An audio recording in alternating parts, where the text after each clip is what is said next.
Welcome to Film Feast. We're two sister grill masters, watch a movie, yap about it, and then make a recipe inspired by it. Today, we're talking all about Ace Ventura: Pet Detective. One of our favorite childhood movies, and I think basically everyone from our generation's one of their favorite childhood movies as well. This is like Jim Carrey at his best, at his finest. I'm literally convinced that I don't even think there was a script for him. I think it was just like him entering a scene and then going nuts. Yeah, I have to agree with that. So if you haven't seen the movie, basically what the movie is about is the Miami Dolphins mascot gets kidnapped. They hire Ace Ventura, a pet detective. Which, like, is that a real thing? Apparently it is. Oh, is it? Apparently it is. To help solve the crime, and many adventures ensue along the way. I don't think that this movie would ever get made today. No. Oh my goodness heavens, no. There's so many parts that There's a lot of parts and I'm like, how did that get passed? Even back then, who thought that was a good idea? But on that note, it's still one of the most beloved movies of all time and I'm grateful it did get made. And still some of the inappropriate parts I still laugh at. I'm guilty of. Me as well.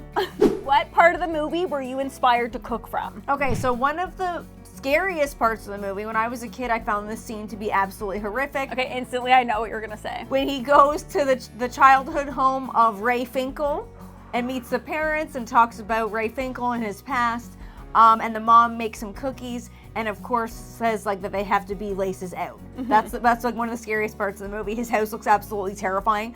That looks like they obviously built that house. That's not a real house. Remember, I'm looking for Ray Finkel. The gun comes out and a clean pair of shorts. When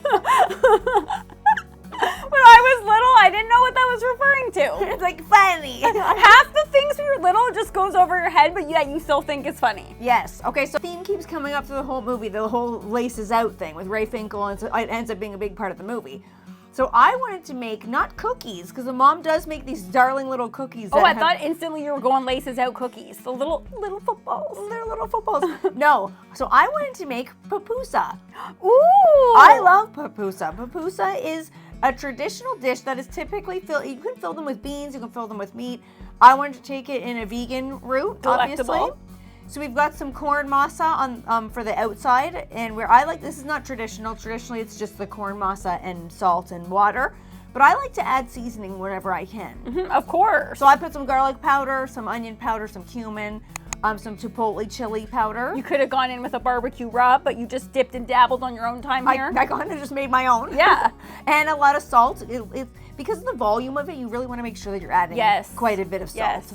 Otherwise, I feel like this masa mixture can be like on the flavorless side if you're not seasoning it properly. So you're flavoring from within instead of just like seasoning salt on the outside. Yes, exactly. This is instant masa, so then you just want to add the water.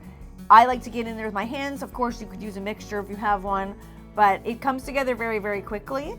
And you'll notice that like it does form a ball very, very quickly. It's kind of like a sandy mixture. I prefer getting in with my hands. Yeah, me too. It's a very interesting consistency. The filling in this is lentils. Ooh. Very unexpected. Okay. Not traditional beans. No, lentils, that's going to be cheese, incredible. Lots of seasons happening here. To be such a square, but my favorite character is Ace Ventura. I feel like you can't pick any of the other characters. That is a square answer, bud. He outshines everyone.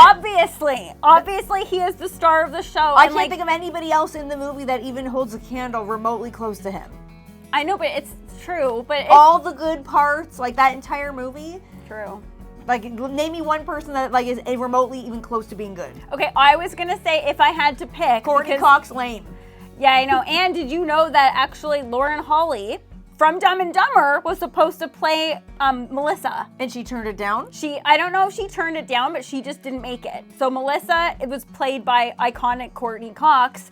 And it's one of those roles where I couldn't picture Lauren Holly in there. Then it's like got that Dumb and Dumber vibe. Yes. Which if you haven't seen our episode of that, go back and watch it because that one was awesome. I'd say if I had to pick, other than Ace Ventura, I would have to pick Lieutenant Lois Einhorn.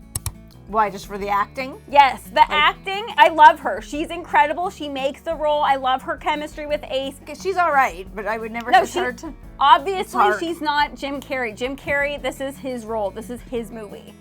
Okay, so check it out, little footballs. Okay, little footballs, they are absolutely adorable, laces out. Okay, so we'll get to that in just a second, but traditionally pupusa are round. So I wanted to make them into little footballs. They're not traditionally this shape.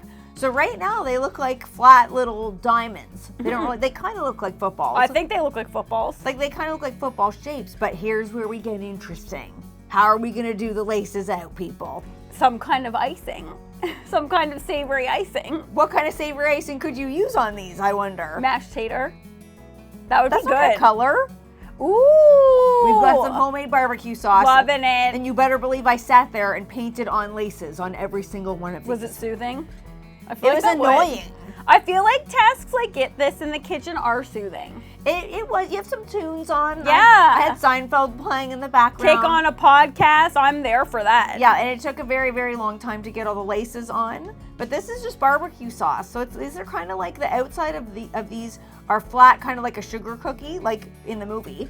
That you can, it's like those looked so good when I was little. I wanted that one. Scene, even though I was like terrified of that entire scene, I wanted one so bad. I picture it to be like a gingerbread cookie. Really? I pictured it to be like a sugar cookie, one of the flavorless sugar cookies that just has like a hard icing on the top. No, I wanted it to be like a soft gingerbread cookie. Damn it, now I want cookies. Yeah, me too. But these look like even better, and I do have to say, as somebody who's not a sporty girl who doesn't know football, you sure know how to paint yourself a nice football. I had to look up a picture of a football. I didn't know what a football looked like. But I made sure to do the laces out. We got the grill fired up. We wanted to use the Weber kettle for this because just some extra charcoal flavor. Oh, Def, that's gonna be so good with those. So at first I wanted to put the pupusa on a tray and put them beside the charcoal, but the kettle is kind of small and the tray I was using was too big because this recipe makes quite a bit of pupusa. So at first I was like, can I just fit the whole tray on? But then I came to realize that the tray wasn't gonna fit, so I put them directly on the grill grate. Cool. But I was scared because I was sometimes like if you stuff like this, if there's something's really soft, you do risk it sticking and then falling apart. you're baking this. It's not over the high heat, so you're fine. Exactly. So I did try to put it on. Like I said, it didn't really happen, so I just ended up putting them directly on. No, I think that's such a good solution. You didn't let it get the most of you. Like you literally were like, I'm still gonna make this happen. Yeah. Now, did you know that Jim Carrey was actually not one of the first choices for this movie? Who was? Rick Moranis. Oh, I did know that. I literally was like, okay, love Rick Moranis. Yes, Honey, I Shrunk the Kids. Come on, we need to add that to our list. Can we? Yes, I love that movie. However, he is not Jim Carrey. No. Any role that Jim Carrey has ever played in, good luck seeing anyone else in that. I can't picture any role that he's played as someone else. The only person I think that could come close to Jim Carrey energy, do you have any guess as to who I would choose? The one person that I think is in even the same ballpark. Will Ferrell. Robin Williams. Okay, but Like but Robin, again, any character think of any character Jim Carrey's played. But you don't think Will Ferrell too? Those are all three Will guys. Ferrell not even close. Yes, but the Will Ferrell, Robin Williams, and Jim Carrey are all three people that you see them before you see whatever character they're playing. Yes. So that's why I could see that, but still, no. Ooh, those look so good. Don't they look really good? They're not sticking. They're perfectly brown. They look incredible. They have such a strong, corny scent to them. There's like drugs in that or something. As soon as I smell anything with cornmeal, instantly I'm like, yeah, buddy. Ooey, cheesy, lentil filling. These are 100% vegan, so I can enjoy them myself. But if you wanted, you could make little. These would be perfect for a Super Bowl. Little mini pupusa footballs that have meat in them. Okay, you know how I'm constantly trying to say that it's like the only thing on the internet? Guaranteed if you serve that at a Super Bowl party, that would be the first time that a little tiny football pupusa has ever been served at a Super Bowl party. I'm going to claim that as my own. Yes, so I think I'm going to. In today's day and age, what can you claim as your own? But that for sure. Yeah. Okay, those look absolutely incredible. Get the recipe at maddieandkiki.com, or I also put it in the description for you. Either way, you gotta make these. Mm-hmm. You won't regret it. Now, honey, what recipe did you make inspired by this terrific movie? Okay, so the recipe that I made that was inspired by this movie is from this scene. It goes, Ventura. Ace Ventura goes, yes, Satan. And then it shows Mr. Shickadance, and he's like, oh, I'm sorry, sir, I thought you were someone else. That scene, you wouldn't necessarily think, what can I make that's a food from that scene? Yeah. But I made Mr. Shickadance Shakshuka. Ooh. Yes, so Mr. Shickadance is one of the characters that I think is like one of the most memorable characters from this movie. Yes. He also is from one of my favorite shows of all time, Breaking Bad. Salamanca. Yeah. Okay, Hector Salamanca, another iconic role. So I made shakshuka for this recipe because I also think, doesn't it kind of look like Ace Ventura's like legendary shirts? Like, you know, his Hawaiian shirts? Yeah, it does. Like, I was inspired by that as well. So this dish to me screams Ace Ventura Pet Detective. Isn't shakshuka also called eggs in purgatory? Yes, it is. So that why you did it? The Satan reference, okay? I thought for sure you were going to choose to make something from the mental institution part. Which, That's my favorite scene. Me too. The psychiatric scene. I will literally laugh out loud. I've seen this movie 97 times, and I will laugh out loud every single time at the slow-mo and then instant rewind. Yes. Oh my goodness, me too. Again, completely inappropriate in 2023 standards. Calling it a mental institution, the behavior, the outfit. Well, a psychiatric institution, that's more like no. appropriate for modern day. Yeah. But again, it's very hard to talk about this movie in modern day. It does. It timed itself out. But not really. I think for our generation and back, this movie will always hold a special place in your heart. I don't know if like the kids of today will watch it and find the love for it that we had. Probably not. But I think that's what, you can't judge a movie in an old movie in modern times. You can't judge anything from the past in modern times. No, you really can't. Now, how did you make this? Okay, so I made this on the big green egg. So I was going for some extra flavor here. Obviously, we make everything on the grill. A charcoal grill is just going to give anything more flavor. And oh my goodness, did it give this flavor. What are you cooking in? It looks like a cake pan. Yeah, so I got a cake pan specifically to do this because not everything has to be cast iron. A cake pan is just a non-stick vessel that you can be cooking outside, and it specifically fits in this grill. And we are all about getting people to cook on all sizes of grills. You don't have to have like a big grill. This is a small little grill, and look what I'm doing on it. And I like that you can use what you have. If you don't have a cast iron that doesn't have a handle, because if your cast iron has a handle, you can't cook on a grill and close it. So if you don't have one that's without a handle, this is a perfect solution for you. And that's why I used it, because this dish in particular, in order to cook the eggs, you gotta close the lid. Because you're poaching the eggs in the liquid, you gotta get that lid down. Oh my good heavens, this dish always makes me want it. Whenever someone makes this, I want it so bad. Now, I'm gonna be honest, this dish looks better than it tastes. Really? It tastes good, but would I have this all the time? No. Would I have it once a year? Yes. To me, why? Because it's not like, there's so much flavor going on here, and like, who's gonna be opposed to flavor? But it's just when I have eggs, I'm an omelet gal through and through. And so that's how I prefer eggs, but I think this was delicious. Was it spicy? Did you make it really spicy? It wasn't that spicy. I actually put on some of my homemade fermented hot sauce on there at the end. And it was really good. So it needed some more spice to me. But to me, this dish, it looks gorgeous. I wanted to love it. But I would rate my own recipe a 7 out of 10.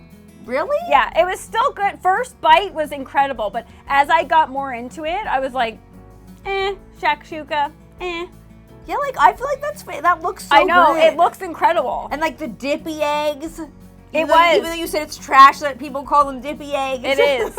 It is trash, but that's what we call them, or dipping eggs. Yeah, which is even trashier, I think. So like, yeah, first bite, I was like, yeah, this smells good, it looks good, it tastes good. But then as I continued to go into the dish, I was like, it's too much for me. Sometimes I want things to taste like what they are. The egg flavor was completely missing from this. It was basically just the fragrant, delectable sauce. I feel like that with, I can see what you mean, because I feel like that with huevos rancheros. Mm-hmm. Same type of thing. It's the same, it's very similar, like flavor, well, it's not similar flavors, but similar like vibe. Like a tomato-y vibe. Yes. If something's not like too much of like a tomato-y vibe, I feel like tomato takes over. Yeah, like the eggs in purgatory. Coming from two Italians. I hate to say that, but I feel like anytime there's a tomato in it, tomato can really be overdone. Yes. Like if you're making a minestrone, the slightest bit of tomato can really, that's all you need. It just takes it into a completely different direction. So do I think that you should make this? I think you should, because shakshuka, you see it all over the internet because it is so gorgeous. However, you're loving it. I was loving it. That's why I'm saying the first couple bites I loved it, but then as you get into it more, it's just like it's too overpowering. So do I think that you should make it? I think you should give it a try. Do I think that you're gonna love it? I don't know. Let us know in the comments below if you do end up loving it. Imagine if like someone rates my recipe a 10 out of 10 and I was like, oh, that's only a 7 out of 10. Like, you're a loser. Why do you like that? I have a special fact for you too when it comes to this movie. It's one of those costumes that pops up in Halloween at Halloween time every so often because it's such a specific look. You got the Hawaiian shirt, you got those those bright red pants. What's going on there? I was like, what is this about? So apparently, Jim Carrey took this character on and wanted to model all the behaviors from a bird, from a cockatiel, from a parakeet. Really? Yes, and if you think of that now, you're like, oh, he walks in a certain way. He walks like a bird. Yeah, his hair looks like a bird. It's literally like glazed up so it looks like a bird. The fashion, obviously, the bright colors, and even the way that he talks, he said he wanted to sound like a bird. So I was like, I wonder why. Because he wanted to go with that pet vibe, and instead of going down the cat route or the dog route, he went the bird route, which I thought was so cool because now that's the iconic look from the movie. It's making a lot of sense. It's all clicking in. That's why I'm like, oh, that's why these like interesting facts like makes you, it's like, even though we've seen this movie 1,000 times, I want to go back and watch it again to see like, oh yeah, that's what's going on there. Okay, so if you were to make a recipe inspired by Ace Ventura Pet Detective, what would you make and why? Let us know in the comments below. And if you have any ideas for the next movie that we should make recipes inspired by, let us know that as well.